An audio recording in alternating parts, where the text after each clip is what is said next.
Команд штабын үзүүлэх сургалт Сэлэн аймгийн Алтан булаг сумын нутаг дэвсгэр буур хэрийн тал хэмээх газар амжилттай зохион байгуулж байна. Хууль зүйн ам, хууль сахиулгын их сургууль Сэлэн аймгийн засаг даргын тамгын газар Сэлэн аймаг дахь тусгаалсан чиг үүрэг бүхий байгууллагуудын 300 гаруй албан хаагч энэ удаагийн үзүүлэх сургалтанд оролцож байна.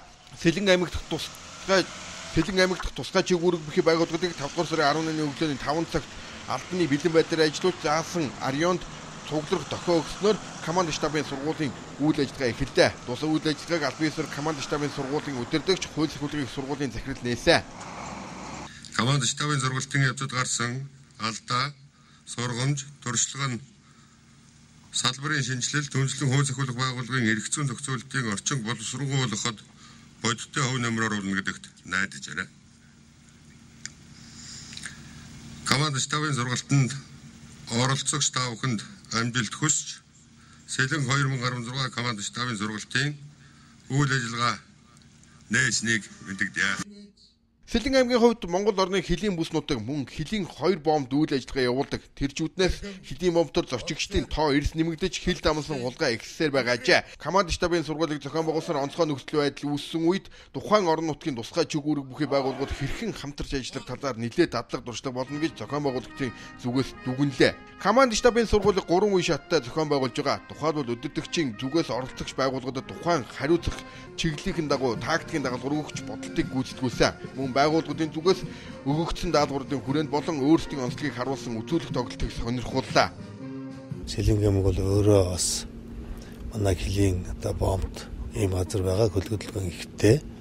Тэгээд ер нь бол болцсгүй аюул онцгой байдал нөхцөл үүссэн тохиолдолд орон нутгад ажиллаж байгаа байгууллагууд хэрхэн яаж ажиллах, төв удирдлагатайгаа яаж холбогдох, яаж удирдлагын үүрэг даалгаврыг орон нутгад хэрэгжүүлэх гэсэн ийм ажлуудыг нэгт хамтын ажиллагааны хүрээнд зохион байгуулж харилцан биенээсээ дадлах, туршлах, судлах, харилцан ойлголцох нэг удирдлагын доор хамтарч ажиллах гэсэн энэ нь бол онцгой ач холбогдолтой.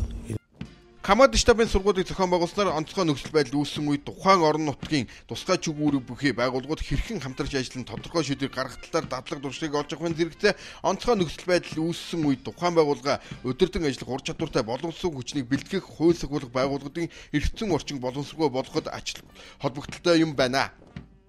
За сүүлийн үед бол ер нь Сэлэн аймгаар энэ хөлийн бомбоор зорчсон тоо гадаад дотоодын зорчтой эрс нэмэгдсэн. Үүнтэй үйлдэл дэлхийд дахинд өнөөдөр бас элдэн онцгийн терроризм халдлага болж байгаа гэмтэр үүсэж байгаа. Үүнтэй үйлдэл бас манай аймаг дээр команд штабын сургууль болж байгаа бас онцлог юм.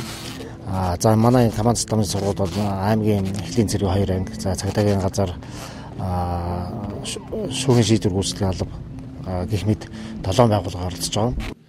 Команд штабын сургууль онцгой нөхцөл байдал үүссэн үед хууль сахиулах болон онцгой байдлын алба, хил хамгаалах албаны